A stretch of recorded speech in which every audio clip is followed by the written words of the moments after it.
ನಮಸ್ಕಾರ, ನ್ಯೂಸ್ 2ಗೆ ಸ್ವಾಗತ. ನಾನು ನವಿತಾ ಜೈನ್. ವಿಧಾನ ಪರಿಷತ್ನಲ್ಲಿ ಭಾರಿ ಗದ್ದಲ ಗಲಾಟೆ ಹಿನ್ನೆಲೆಯಲ್ಲಿ ಬಿಜೆಪಿ ಮತ್ತು ಕಾಂಗ್ರೆಸ್ ನಾಯಕರು ಈಗ ಗವರ್ನರ್ಗೆ ದೂರು ಸಲ್ಲಿಕೆಯನ್ನ ಮಾಡಲಿದ್ದಾರೆ. ಕೆಲವೇ ಕ್ಷಣಗಳಲ್ಲಿ ಎರಡೂ ಪಕ್ಷದವರು ಕೂಡ ದೂರನ್ನ ಸಲ್ಲಿಕೆ ಮಾಡಲಿದ್ದಾರೆ. ಈ ಹಿನ್ನೆಲೆಯಲ್ಲಿ ಸಿದ್ಧತೆಗಳನ್ನ ಮಾಡಿಕೊಂಡಿದ್ದಾರೆ. ಬಿಜೆಪಿ ಮತ್ತು ಕಾಂಗ್ರೆಸ್ನ ನಾಯಕರು ಪರಸ್ಪರ ದೂರನ್ನ ನೀಡೋದಕ್ಕೆ ಈಗ ಸಿದ್ಧತೆ ಆಗಿದೆ. ಸಿಎಂ ನೇತೃತ್ವದಲ್ಲಿ ಬಿಜೆಪಿಯಿಂದ ದೂರನ್ನ ನೀಡಲಾಗುತ್ತೆ ಗವರ್ನರ್ಗೆ. ರಾಜಭವನದ ಬಳಿ ಪೊಲೀಸ್ ಭದ್ರತೆಯನ್ನ ಹೆಚ್ಚಿಸಲಾಗಿದೆ. ಬ್ಯಾರಿಕೇಡ್ಗಳನ್ನ ಹಾಕಿ ಪೊಲೀಸರು ಭದ್ರತೆಯನ್ನ ಕೈಗೊಂಡಿದ್ದಾರೆ. ಸಿಎಂ ಯಡಿಯೂರಪ್ಪ, ಬಸವರಾಜ ಬೊಮ್ಮಾಯಿ ನಂತರ ಉಪಸಭಾಪತಿ ತಿಳಿಸುವಂತ ಒಂದು ಸಂಪ್ರದಾಯ ಇದೆ. ಇವತ್ತು ಆ ಸಂಪ್ರದಾಯ ಪಾಲನೆ ಆಯ್ತಾ ಸರ್? ನಾವು ನಿನ್ನೆ ಕಾಗದ ಕೊಟ್ಟದ್ರಿಂದ ನಮ್ಮ ಪಕ್ಷದ ಸದಸ್ಯರು ತಾವು ಪೀಠದ ಮೇಲೆ ಬರಬಾರದು ಅಂದಿದ್ರಿಂದ ಬಹುಶಃ ಅವರು ಬರಲಾರು ಅನ್ನೋ ಇಲ್ಲ ಸದನ ಆರಂಭವಾಗೋದಕ್ಕೆ ಮೊದಲು ಕಾನೂನು ಸಂಸದೀಯ ಸಚಿವರು ತಾವನ್ನ ಭೇಟಿ ಇಲ್ಲ ನಾವು ಅವ್ರನ್ನ ಯಾವತ್ತೂ ಹೋಗಿ ಅವ್ರು ಇದ್ದಾರಾ ಇಲ್ವಾ, ಸೀಟಿಗೆ ಬರ್ತಾರ ಇಲ್ವಾ ಅಂತೇಳಿ ಯಾವ ಸಂಪ್ರದಾಯದಲ್ಲೂ ಇಲ್ಲ. ನಾವೆಂದು ಹೋಗಿ ಅವ್ರನ್ನ ನೋಡ್ಲೂ ಇಲ್ಲ. ಬೆಲ್ ಹಾಕ್ತಾರೆ, ಕೋರಮ್ ಆದ್ಮೇಲೆ ಅವ್ರು ಬಂದು ಕೂತ್ಕೋತಾರೆ. ಅಷ್ಟು ಬಿಟ್ರೆ ನಾವೇನು ಅವ್ರು ಇದ್ದಾರಾ ಇಲ್ವಾ, ಬರ್ತಾರಾ ಇಲ್ವಾ, ಯಾರು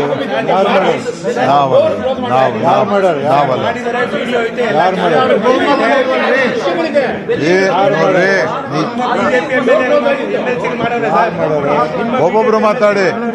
ನಿಜ, ನಾನು ನಿಮ್ಗೆ ನಮ್ಮ ಉಪಸಭಾಪತಿಯವರನ್ನ ರೆಟ್ಟೆ ಹಿಡಿದು ಕೆಳಕಂಡಾಗ ಅದು ಮಾಡೋದು ತಪ್ಪು ಅಂತ ನೀವೆಲ್ಲ ಹೇಳ್ತೀರಾ?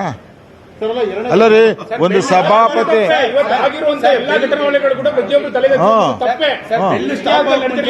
ಹೌದು, ಎಲ್ಲಿಂದ ಸನ್ಮಾನ್ಯ ಸಭಾಪತಿಗಳು ಅವ್ರ ಮೇಲಿರೋ ಆರೋಪಕ್ಕೆ ಅವರನ್ನ ಅವಿಶ್ವಾಸ ತಂದು ಕೆಳಕಿಳಿತಿರಿದ್ದಕ್ಕೆ ಅವರೇ ತೀರ್ಮಾನ ಕೊಟ್ಟು ಸಭೆಯನ್ನ ಯಾವುದೇ ಕಾರಣಕ್ಕೆ ಲೆಕ್ಕಕ್ಕೆ ಇಟ್ಕೊಂಡಲ್ಲೇ ಇರೋ ಸ್ಥಿತಿಯಿಂದ ಆರಂಭ ಆಯ್ತು. ಉಪಸಭಾಪತಿಯವ್ರನ್ನ ಪೀಠದ ಮೇಲೆ ಕೂತ್ಕುವಂತ ಸೂಚನೆ ಕೊಡೋದು ಸರ್ಕಾರನ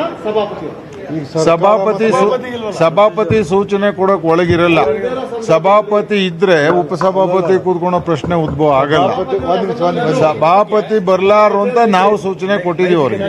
2 ಬಾರಿ ಅನಿರ್ದಿಷ್ಟವಾದ ಮುಂದೂಡಿಕೆ ಆಗಿದ್ದಾಯ್ತು, ರಾಜ್ಯಪಾಲರು ಹೋಗಿ ಬಂದಿದ್ದಾಯ್ತು. ಇದಕ್ಕೊಂದು ತಾರ್ಕಿಕ ಅಂತ್ಯ ಅಂತ ಏನ್ ಸರ್? ನಮಗ್ ಗೊತ್ತಿಲ್ಲ, ತಮಗ್ ಗೊತ್ತಿದ್ರೆ ಹೇಳ್ಬಿಟ್ರೆ ನಾವು ಇಲ್ಲಿ ಫಾಲೋ ಇಟ್. ನೀವ್ ಹೇಳ್ರಿ, ಇಷ್ಟೊಂದು ಹೇಳ. ನಾವು ಕಾನ್ಸ್ಟಿಟ್ಯೂಷನಲ್ ಅಥಾರಿಟಿ ಈ ರಾಜ್ಯಕ್ಕೆ ಇಂಥ ಗೊಂದಲಗಳು ಸೃಷ್ಟಿಯಾದಾಗ ರಾಜ್ಯಪಾಲರು ಅಂತ ತಿಳ್ಕೊಂಡಿದ್ದೀವಿ. ಅವ್ರಿಗೆ ಹೋಗಿ ಇಲ್ಲಿ ನಡೆದಿದ್ದ ಪರಿಸ್ಥಿತಿಗಳನ್ನ ಎಕ್ಸ್ಪ್ಲೈನ್ ಮಾಡ್ತೀವಿ. ಸನ್ಮಾನ್ಯ ರಾಜ್ಯಪಾಲರು ಸಂವಿಧಾನಾತ್ಮಕವಾದ ಹುದ್ದೆಯಲ್ಲಿರೋ ಅತ್ಯಂತ ದೊಡ್ಡ ಹುದ್ದೆಯಲ್ಲಿರುವಂಥ ವ್ಯಕ್ತಿ. ಅವ್ರ ಮುಂದೆ ನಡೆದಿದ್ದನ್ನು ನಿವೇದನೆ ಮಾಡಿ ಎಷ್ಟು ಜನ ಈ ಮೋಷನ್ ಪರವಾಗಿದ್ದಾರೆ ಅಂತ ಅವ್ರ ಮುಂದೆ ಪೆರೇಡ್ ಮಾಡ್ತೀವಿ. ಮುಂದೆ ಸನ್ಮಾನ್ಯ ರಾಜ್ಯಪಾಲರೇನು ಘನತೆವೆತ್ತ ರಾಜ್ಯಪಾಲರು ಕಸ್ಟೋಡಿಯನ್ ಆಫ್ ದಿ ಕಾನ್ಸ್ಟಿಟ್ಯೂಷನ್ ಇದ್ದಾರೆ, ಅವ್ರು ಹೇಳಿದ್ ಕೇಳ್ತೀವಿ ಅಂತ ಸ್ಪಷ್ಟವಾಗಿ ಹೇಳ್ತಾ ಇದೀವಲ್ಲ. ಆಗ್ಲಿ, ನಮಸ್ಕಾರ.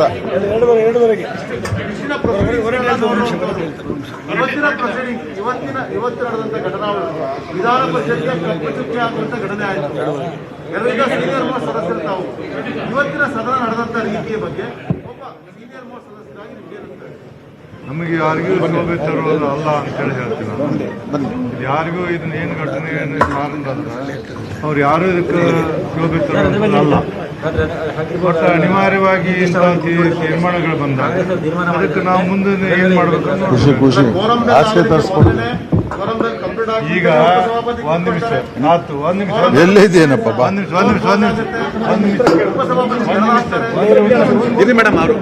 ಬೆಲ್ಲ ಆದಾಗ ಬಂದವರು 2 ಜನ ಮಾಡಿದ್ರ ಸಭಾಪತಿಗಳು. ಬೆಲ್ಲ ನಡೆದಿತ್ತಲ್ಲ ಅವಾಗ ಬಂದು 2 ಜನ. ಅದಕ್ಕೇನು ಹೇಳುದು ನೀವು? ಬೆಲ್ಲ ನಡೆದಿತ್ತು, ಬೆಲ್ಲ ಆಗುವಾಗ ಸಭಾಪತಿಗಳು ಬಂದು 2 ಜನ ಮಾಡಿದ್ರು. ಅದನ್ನೇ ಮೊದಲನೇ ತಪ್ಪು. ನೀವು ಒಂದ್ ನಿಮಿಷ ಕೇಳ್ತೀರಿ. ಈಗ ಏನು ಕಾನೂನು ಮಂತ್ರಿಗಳು ಹೇಳಿದ್ರೆ ಸರ್ಕಾರದ ನಿರ್ದೇಶನ ಮೇಲೆಗೆ ಸಭೆ ಕರೆದು ಅಂತ ಹೇಳಿದ್ರು ಅವರು. ಸರ್ಕಾರದ ನಿರ್ದೇಶನ ಮೇಲೆ ಸಭೆ ಕರೆದು ಅಂದಾಗ ಸರ್ಕಾರದ ನಿರ್ದೇಶನಕ್ಕೆ ಉಪಸಭಾಪತಿಗಳು ಸಭೆಯನ್ನು ನಡ್ಸಕ್ ಹೋಗಿದ್ರು. ಯಾವಾಗ ಅವರು ಸರ್ಕಾರ ಉತ್ತರ ನಿಮ್ಮ ಪ್ರಶ್ನೆ ಬರೆದ ಕೊಟ್ಟಾರ, ಅವರು ಸರ್ಕಾರದ ನಿರ್ದೇಶನತೆ ನಾನು ಸಭೆಯನ್ನು ಕರೆದಿನಿ ಅಂತ ಹೇಳ್ಯಾರ ಸಭಾಪತಿಗಳು. ಈಗ ಬಹುಮತ ಇಲ್ಲ, ನಾವೆಲ್ಲ ಒಂದಾದಾಗ ಬಹುಮತ ಇಲ್ಲ ಅನ್ನೋದು ಬಂದು ಮತ್ತು ಸ್ಪಷ್ಟವಾಗಿ ಹೇಳ್ಯಾರ. ಹೇಳಿದಾಗ ಅವ್ರು ಅಜೆಂಡಾದಾಗ ಹಾಕಿದಾಗ ಅವ್ರಿಗೆ ಬಹುಮತ ಗೊತ್ತಿದ್ದಾಗೂ ಕೂಡ ಸದನಕ್ಕೆ ಅವ್ರು ಬರ್ತಾರೋದು ನಮ್ಗೆ ಇಲ್ಲ. ಆ ಹಿನ್ನೆಲೆಯಲ್ಲಿ ಅವ್ರು ಹೆಂಗೆ ಸರ್ಕಾರದ ನಿರ್ದೇಶನದಂತೆ ಸಭೆ ಕರೆದು ಹೇಳ್ಯಾರ, ಹಂಗೆ ಉಪಸಭಾಪತಿ ಸರ್ಕಾರದ ನಿರ್ದೇಶನದಂತೆ ಸಭೆ ಅಲ್ಲಿ ಕುರ್ಚಿ ಮೇಲೆ ಕುಂತಾರೆ. ಇಷ್ಟ ತಪ್ಪೇನಿದೆ ಅದರಲ್ಲಿ? ಸರ್, ಆಮೇಲೆ ಹಿಂದೆ ಕೂಡ ಈ ತರ ಅವಿಶ್ವಾಸ ಶಂಕರಮೂರ್ತಿ ಅವರು ಶಂಕರಮೂರ್ತಿ ಇದು ಇಡೀ ಕರ್ನಾಟಕದ ವಿಧಾನ ಪರಿಷತ್ ಇತಿಹಾಸದಲ್ಲಿ ಶಂಕರಮೂರ್ತಿ ಅವ್ರು ಬಿಟ್ಟು ಯಾವಾಗ ನಡೆದಿಲ್ಲ. ಸುದರ್ಶನ್ ವಿರುದ್ಧ ರಾಮಚಂದ್ರಗೌಡರು ತಂದಿದ್ದು ಇಲ್ಲಿ ಸಂದರ್ಭ ಬಂದಾಗ ಯಾವ ಚರ್ಚೆಗೆ ಬರಲಿಲ್ಲ, ಅಲ್ಲೇ ಅವೆಲ್ಲ ಅಲ್ಲೇ ಮುಕ್ತಾಯ ಆದವು. ಬಟ್ ಶಂಕರಮೂರ್ತಿ ಅವ್ರು ತಂದಾಗಿದ್ದ ಏನಂದ್ರೆ ಕಾಂಗ್ರೆಸ್ ಅವ್ರನ್ನ ಕೊಟ್ಟಿದ್ರು, ನಿಮ್ಮ ಬಗ್ಗೆ ನಮಗೆ ಸಮಾಧಾನ ಪಕ್ಷಪಾತ ಮಾಡ್ತೀವಿ, ಅದು ಮಾಡ್ತೀವಿ, ಇದು ಮಾಡ್ತೀವಿ ಕೊಟ್ಟಿದ್ರು. ಏನೂ ಎಕ್ಸ್ಪ್ಲೇನ್ ಮಾಡಿದ್ದಿಲ್ಲ. ಅವಾಗ ಅದು ಚರ್ಚೆ ಬಂದಾಗ ಸಭಾಪತಿ ಆದಂಥವರು ನನ್ನ ಮೇಲೆ ನೀವು ಯಾರೇ ಒಂದು ಇದನ್ನು ತಂದಾಗ ನನ್ನ ಮೇಲೆ ವಿಶ್ವಾಸ ಇಲ್ಲ ಅಂದಾಗ ನಾ ಈಗ ಕುರ್ಚಿ ಮೇಲೆ ಕೂಡೋದು ಅಂತ ತಿಳ್ಕೊಂಡು ಹೇಳಿ ಅವ್ರು ಹೊರಗಡೆ ಕುಂತ್ಕೊಂಡು ಮರಿತಿಬೇಡ ಕುಂದೆ ಸಭೆ ನಡೆಸಿ ಬಹುಮತ ಆದಾಗ ಅವ್ರು ಬಂದು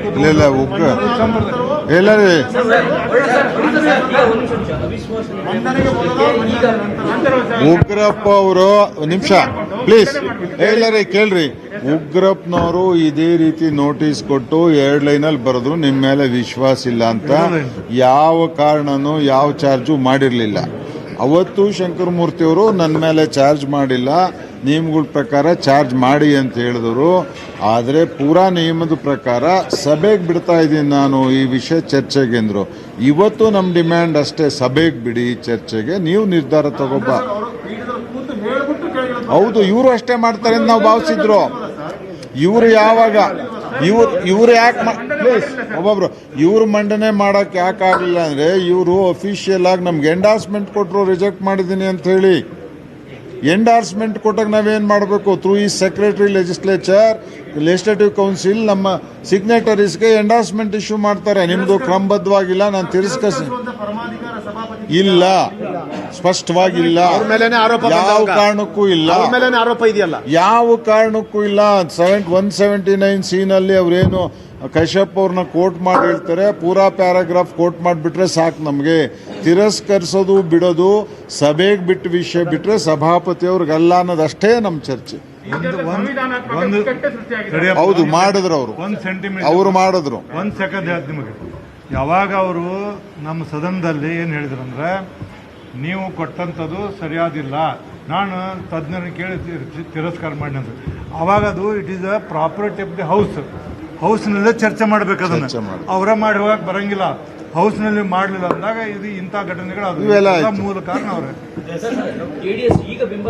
ಇಲ್ಲ ಇಲ್ಲ ಹೇಳ್ತಾರೆ ನಾವು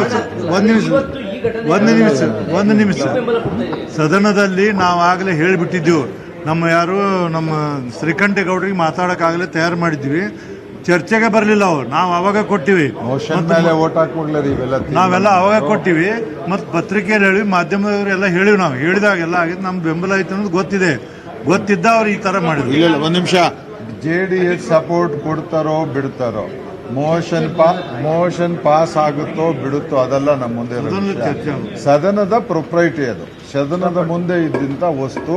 ಅದು ಆರ್ಡ್ರಲ್ಲಿ ಇತ್ತಾ ಇಲ್ಲ, ತಗೋಬೇಕಾ ಬಿಡಬೇಕು, ಈ ನಿರ್ಣಯ ತಗೊಳ್ಳೋ ಅಧಿಕಾರ ನಿಮಗಿಲ್ಲ, ಸದನಕ್ಕಿದೆ. ಸದನ ಮುಂದೆ ಮಂಡಿಸಿ, ಇಷ್ಟೇ ನಮ್ಮ ಕೈಲಿ ಆಗ್ಬೋದಾಗಿತ್ತು. ನಮಗೆ ಗೊತ್ತಿಲ್ಲ. ಸದನಕ್ಕೆ ಮಂಡಿಸ್ಬೇಕೆ? ನೋಟಿಸ್ ಕೊಟ್ಟ ಮೇಲೆ ಸದನದಲ್ಲಿ ನಿಂತ ಸದಸ್ಯರು ಕೇಳಿದ ಸದನಕ್ಕೆ ಕೇಳಬೇಕೆ? ಅದು ಮಾಡಿದ್ರೆ ಎಂಡಾರ್ಸ್ಮೆಂಟ್ ಕೊಟ್ಟಂಗೆ. If every chairman starts giving endorsement, ಅವಿಶ್ವಾಸ ಕೊಟ್ಟಾಗ ಗತಿ ಏನು ನಾಳೆ ಪ್ರಜಾಪ್ರಭುತ್ವಗಳಲ್ಲಿ? ರಾಜ್ಯಪಾಲರು ನಮಗೆ ಸುಮಾರು 2.5 ಗಂಟೆ ಕರೆದಿದ್ದಾರೆ. ನಾವು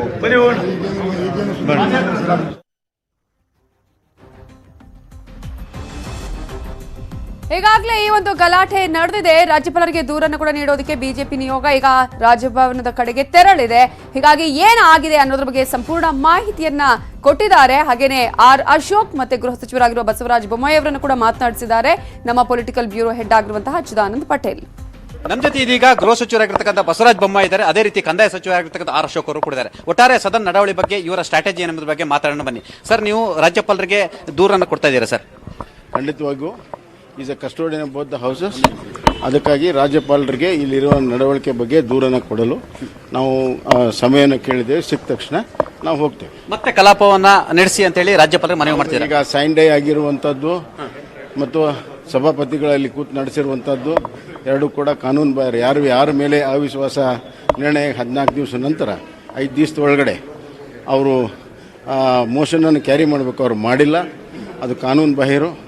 ಮತ್ತು ಮಾಡೋದಿಲ್ಲ ಅನ್ನೋದನ್ನು ಹೇಳಿದ ಮೇಲೆ ನಾವು BSCಯಲ್ಲಿ ಡೆಪ್ಟಿ ಚೇರ್ಮನ್ಗೆ ಅಲ್ಲಿ ನೀವು ನಡೆಸಬೇಕು ಅಂತ ರಿಕ್ವೆಸ್ಟ್ ಮಾಡಿದ ಮೇಲೆ ಅವರು ಅಲ್ಲಿ ನಡೆಸುವಂಥ ಸಂದರ್ಭದಲ್ಲಿ ನಡೆದಂಥ ಕಾನೂನು ಬಾಹಿರ ಕಾನ್ಸ್ಟಿಟ್ಯೂಷನಲ್ ವಿರುದ್ಧ ಗುಂಡಾಗಿರಿ ಏನು ಘಟನೆ ನಡೆದಿದೆ ಅದರ ವಿರುದ್ಧ ರಾಜ್ಯಪಾಲರಿಗೆ ದೂರು ಕೊಡ್ತಾ ಇದ್ದೇವೆ.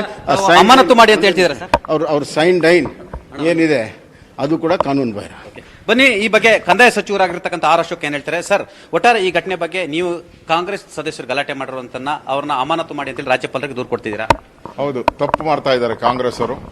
ಯಾವಾಗ ಅಧಿಕಾರ ಕಳ್ಕೊಂತಾರೋ ಅವರು ಈ ಕೆಲಸ ಮಾಡೇ ಮಾಡ್ತಾರೆ, ಗೂಂಡಾಗಿರಿ. ಇವತ್ತು ರಾಜ್ಯಪಾಲರಿಗೆ ಹೋಗಿ ಪ್ರಜಾಪ್ರಭುತ್ವವನ್ನು ಉಳಿಸಿ ಕಾಂಗ್ರೆಸ್ಸಿನ ಗೂಂಡಾಗಿರಿಯನ್ನು ತಪ್ಪಿಸಿ ವಿಧಾನ ಪರಿಷತ್ ನಡೆಸಿ ಡೆಮಾಕ್ರಸಿ ರೀತಿ ಸಭಾಪತಿ ಸ್ಥಾನದಲ್ಲಿ ಯಾರು ಕೂತ್ಕೊಳ್ಳೋಕೆ ಅಧಿಕಾರ ಇದೆ. ಇವಿಷ್ಟು ಕಂದಾಯ ಸಚಿವರಾಗಿರ್ತಕ್ಕಂಥ ಆರ್ ಅಶೋಕ್ ಮತ್ತು ಗೃಹ ಸಚಿವ ಬಸವರಾಜ ಬೊಮ್ಮಾಯಿಯವರ ನ್ಯೂಸ್ 18 ಕನ್ನಡಕ್ಕೆ ಕೊಟ್ಟಿರ್ತಕ್ಕಂಥ ಅಭಿಪ್ರಾಯ. ಒಟ್ಟಾರೆ ಇದು ಕಾನೂನು ಬಾಹಿರ ಮತ್ತು ಗೂಂಡಾಗಿರಿ ಅನ್ನುವ ಒಂದು ಪದವನ್ನ ಗೃಹ ಸಚಿವರು ಬಳಸಿದ್ದಾರೆ. ಹಾಗಾಗಿ ಕಾಂಗ್ರೆಸ್ನ ಗೂಂಡಾಗಿರಿ ವಿರುದ್ಧ ನಾವು ರಾಜ್ಯಪಾಲರಿಗೆ ದೂರು ಕೊಡ್ತೀವಿ ಮತ್ತು ಅಮಾನತು ಮಾಡಲಿಕ್ಕೆ ಕೂಡ ಮನವಿ ಮಾಡ್ತೀವಿ, ಆಗ್ರಹ ಮಾಡ್ತೀವಿ ಅಂತ ಹೇಳ್ತಿದ್ದಾರೆ. ಆ ಮುಖಾಂತರ ರಾಜ್ಯಪಾಲರನ್ನು ಭೇಟಿಯಾಗಿ ಮತ್ತೆ ಕಲಾಪವನ್ನ ನಡೆಸಲಿಕ್ಕೆ ಅವಕಾಶ ಕೊಡಿ ಅಂತೇಳಿ ಮನವಿಯನ್ನು ಕೂಡ ಮಾಡ್ತೀವಿ ಅಂತ ಮಾತನ್ನು ಕೂಡ ಹೇಳಿದರು. ಕ್ಯಾಮರಾ ಪರ್ಸನ್ ಯೋಗೀಶ್ ಜೊತೆ ಚಿದಾನಂದ್ ಪಟೇಲ್, ವಿಧಾನಸೌಧದಿಂದ. ಪ್ರಜಾಪ್ರಭುತ್ವದ ಕಗ್ಗೊಲೆ ಇದು.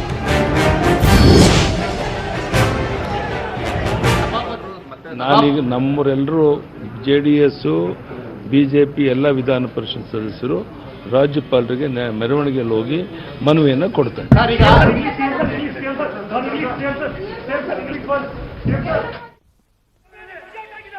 ಈಗಾಗಲೇ ಸಿಎಂ BS ಯಡಿಯೂರಪ್ಪ ಅವರು ಹೇಳಿದ್ರು, ನಾವು ರಾಜಭವನಕ್ಕೆ ಹೋಗಿ ರಾಜ್ಯಪಾಲರಾಗಿರುವ ವಜುಭಾಯಿ ವಾಲಾ ಅವರಿಗೆ ನಾವೀಗ ಮನವಿಯನ್ನ ಸಲ್ಲಿಸ್ತೇವೆ.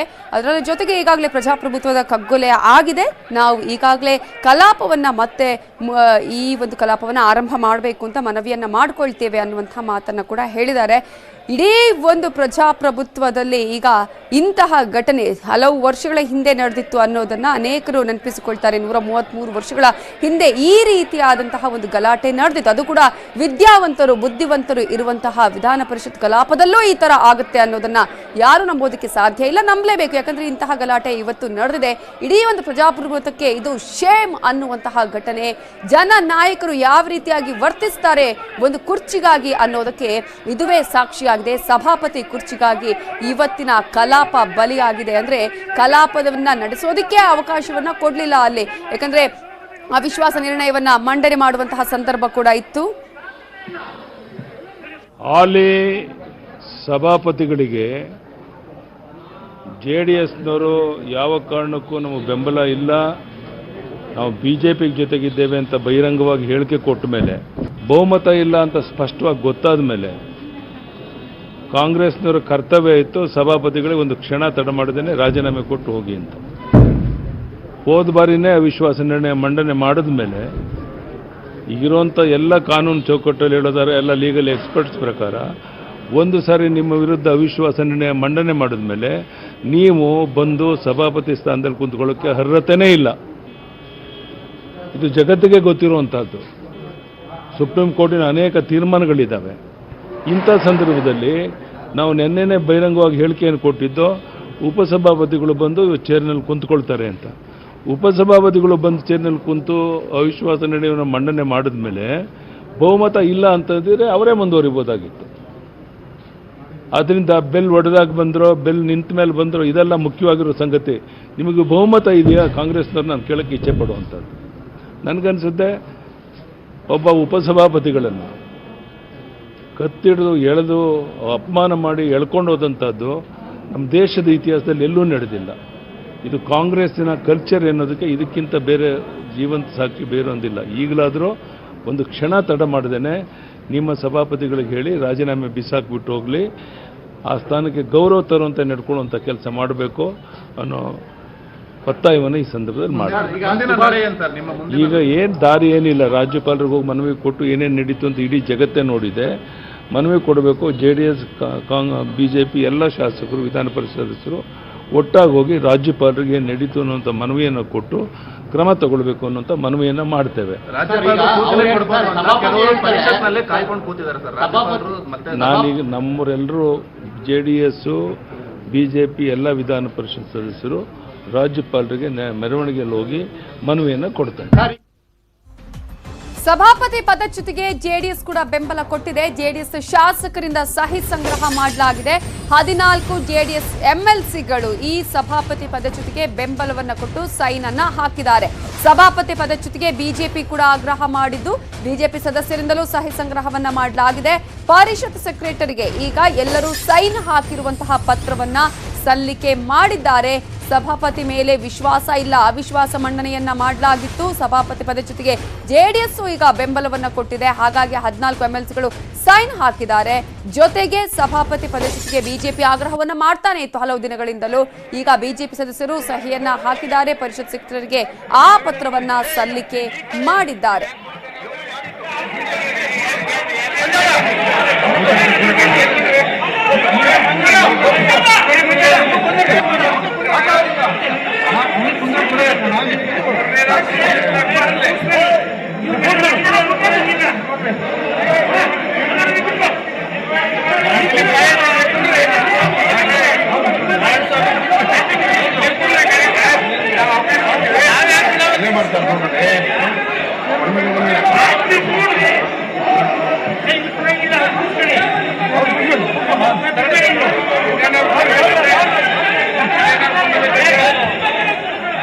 ಇಡೀ ಒಂದು ಪರಿಷತ್ ಕಲಾಪ ಇವತ್ತು ಯಾವ ರೀತಿಯಾಗಿ ರಣರಂಗವಾಗಿ ಹೋಗಿದೆ, ಯಾವ ರೀತಿಯಾಗಿ ಗಲಾಟೆ ಗದ್ದಲಿಗೆ ಕಾರಣ ಆಗಿದೆ ಅಂತ ನೀವು ನೋಡ್ತಾ ಇದ್ದೀರಾ. ಸಭಾಪತಿ ಕುರ್ಚಿಗಾಗಿ ಎಲ್ಲಾ ಪಕ್ಷಗಳು ಮಾಡ್ತಾ ಇರುವಂತಹ ಗಲಾಟೆ, ಅದರಲ್ಲೂ ಕೂಡ ಬಿಜೆಪಿ ಕಾಂಗ್ರೆಸ್ ಸಭಾಪತಿ ಅವರನ್ನೇ ಕಂಟಿನ್ಯೂ ಮಾಡಬೇಕು ಅಂತ ಹೇಳಿ ಕಾಂಗ್ರೆಸ್ ಇದ್ರೆ ಅವರ ಮೇಲೆ ನಮಗೆ ವಿಶ್ವಾಸ ಇಲ್ಲ, ಅವಿಶ್ವಾಸ ನಿರ್ಣಯವನ್ನ ಮಂಡನೆ ಮಾಡಿದೀವಿ ಆಲ್ರೆಡಿ, ಆನಂತರ ಉಪಸಭಾಪತಿಯಲ್ಲಿ ಬಂದು ಕೂರ್ತಾರೆ ಅನ್ನುವಂತಹ ಒಂದು ವಿಚಾರ ಆಯ್ತು. ಆದ್ರೆ ಅಲ್ಲಿ ಉಪಸಭಾಪತಿಯನ್ನೇ ಎಳೆಯಲಾಗಿದೆ, ಅಲ್ಲಿ ಅವರ ಮೇಲೆ ಹಲ್ಲೆಯನ್ನ ಮಾಡಲಾಗಿದೆ. ಇಡೀ ಒಂದು ಪರಿಷತ್ನ ಕಲಾಪದಲ್ಲಿ ಪ್ರಜಾಪ್ರಭುತ್ವದಲ್ಲಿ ಇದು ಕಗ್ಗೊಲೆ ಅಂತ ಹೇಳಿ ನಾಯಕರುಗಳು ಹೇಳ್ತಾ ಇದ್ರೆ ಎಲ್ಲರೂ ಕೂಡ ಈಗ ನೋಡ್ತಾ ಇದ್ದಾರೆ ವಿಚಾರವನ್ನ.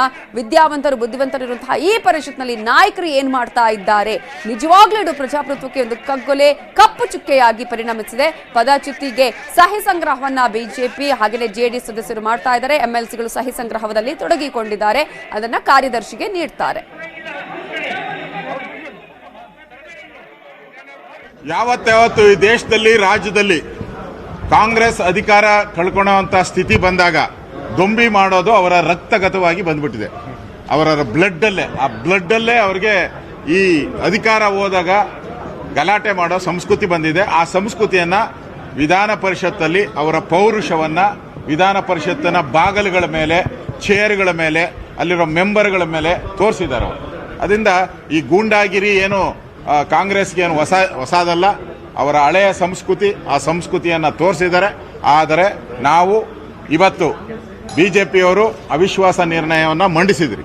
ಈಗಾಗಲೇ JDSನ ಹಲವಾರು ನಾಯಕರು ವಿಧಾನ ಪರಿಷತ್ ಒಳಗಡೆ ಕೂಡ ಬಿಜೆಪಿಗೆ ಬೆಂಬಲವನ್ನ ಕೊಡ್ತೀರಿ ಅಂತ ಹೇಳಿದ್ದಾರೆ. ಈಗ ಅವರು ಮೌಖಿಕವಾಗಿ ಅಂದ್ರೆ ಲೈಂಗಿಕವಾಗಿ ಬರವಣಿಗೆ ಮುಖಾಂತರ ಬರವಣಿಗೆ ಮುಖಾಂತರ ಪತ್ರವನ್ನ ಕೊಟ್ಟಿದ್ದಾರೆ. ಈ ಸಭಾಪತಿಯವರು ಇಳಿಬೇಕು ಅನ್ನೋದ್ರ ಬಗ್ಗೆ ಪತ್ರವನ್ನ ಕೊಟ್ಟಿದ್ದಾರೆ. ಅಂದ್ರೆ ಕಾಂಗ್ರೆಸ್ಸಿನ ಬಣ್ಣ ಬಯಲಾಗಿದೆ, ಅವರು ಕೂಡಲೇ ರಾಜೀನಾಮೆ ಕೊಡಬೇಕು. ಕಾರ್ಯದರ್ಶಿಗಳಿಗೆ ನಾವು 14 ಜನ ಸಹಿ ಮಾಡಿ ಅವಿಶ್ವಾಸ ನಿರ್ಣಯ ಮಂಡನೆಗೆ ನಮ್ಮ ಸಹಮತ ಇದೆ ಅಂತ ಕೊಟ್ಟಿವಿ. ಇವತ್ತು 45 ಜನ ಸದನದಲ್ಲಿ ಅವ್ರ ವಿರುದ್ಧ ಅವಿಶ್ವಾಸವನ್ನು ಕೊಟ್ಟಾಗ ಅವರು ತಕ್ಷಣ ರಾಜೀನಾಮೆ ಕೊಡೋದು ಅವ್ರ ಕರ್ತವ್ಯ, ಕೊಡಬೇಕು ಅನ್ನೋಂಥ ಒತ್ತಾಯವನ್ನು ನಾವು ಮಾಡ್ತೀವಿ. ಇಲ್ಲ ಮತ್ತೆ ಅದಕ್ಕೆ ಕಾನೂನುಗಳದಾವೆ, ಸರ್ಕಾರ ಮತ್ತೆ ನಿರ್ಧಾರ ಮಾಡಬೇಕಾಗ್ತಿದೆ. ಸರ್ಕಾರ ಅದನ್ನು ಮೀಟಿಂಗ್ ಮಾಡಿ ನಿರ್ಧಾರ ಮಾಡಬೇಕಾಗುತ್ತೆ, ಏನು ಮಾಡ್ಬೇಕಂತೇಳಿ ಅದು ಮಾಡ್ತಿದೆ ಸರ್ಕಾರ. ಈಗ ಸದನ ಸ್ಯಾನಿಟಿ ಆಗೈತಿ, ಪ್ರೊಸೆಸ್ ಏನಂದ್ರೆ ಮತ್ತೊಂದು ಸಭೆ ಕರಿಬೇಕು. ಈಗ ಅವ್ರಿಗೆ ಬಹುಮತ ಇಲ್ಲ ಅನ್ನೋದು ಗೊತ್ತಾಗಿದೆ, ಅವ್ರ ತಕ್ಷಣ ರಾಜೀನಾಮೆ ಕೊಡಬೇಕು. ರಾಜೀನಾಮೆ ಕೊಟ್ಟು ಉಪಾಧ್ಯಕ್ಷರನ್ನ ಕಂಟಿನ್ಯೂ ಆಗಬೇಕು. ಇಷ್ಟ ಇದರಲ್ಲಿ ನಾವು ಕಾರ್ಯದರ್ಶಿಗಳಿಗೆ ನಾವು 14 ಜನ ಸಹಿ ಮಾಡಿ ಅವಿಶ್ವಾಸ ನಿರ್ಣಯ ಮಂಡನೆಗೆ ನಮ್ಮ ಸಹಮತ ಇದೆ ಅಂತೇಳಿ ಕೊಟ್ಟಿವಿ. ಇವತ್ತು 45 ಜನ ಸದನದಲ್ಲಿ ಅವ್ರ ವಿರುದ್ಧ ಅವಿಶ್ವಾಸವನ್ನು ಕೊಟ್ಟಾಗ ಅವರು ತಕ್ಷಣ ರಾಜೀನಾಮೆ ಕೊಡೋದು ಅವ್ರ ಕರ್ತವ್ಯ, ಕೊಡಬೇಕು ಅನ್ನೋಂಥ ಒತ್ತಾಯವನ್ನು ನಾವು ಮಾಡ್ತೀವಿ. ಇಲ್ಲ ಮತ್ತೆ ಅದಕ್ಕೆ ಕಾನೂನುಗಳದಾವೆ, ಸರ್ಕಾರ ಮತ್ತೆ ನಿರ್ಧಾರ ಮಾಡಬೇಕಾಗ್ತಿದೆ. ಸರ್ಕಾರ ಅದನ್ನು ಮೀಟಿಂಗ್ ಮಾಡಿ ನಿರ್ಧಾರ ಮಾಡಬೇಕಾಗತ್ತೆ, ಏನು ಮಾಡ್ಬೇಕಂತೇಳಿ ಅದು ಮಾಡ್ತಿದೆ ಸರ್ಕಾರ. ಈಗ ಸದನ ಸ್ಯಾನಿಟಿ ಆಗೈತಿ. ಪ್ರೊಸೆಸ್ ಏನಂದ್ರೆ ಮತ್ತೊಂದು ಸಭೆ ಕರಿಬೇಕು. ಈಗ ಅವ್ರಿಗೆ ಬಹುಮತ ಇಲ್ಲ ಅನ್ನೋದು ಗೊತ್ತಾಗಿದೆ. ಅವ್ರ ತಕ್ಷಣ ರಾಜೀನಾಮೆ ಕೊಡಬೇಕು. ರಾಜೀನಾಮೆ ಕೊಟ್ಟು ಉಪಾಧ್ಯಕ್ಷರನ್ನ ಕಂಟಿನ್ಯೂ ಆಗಬೇಕು.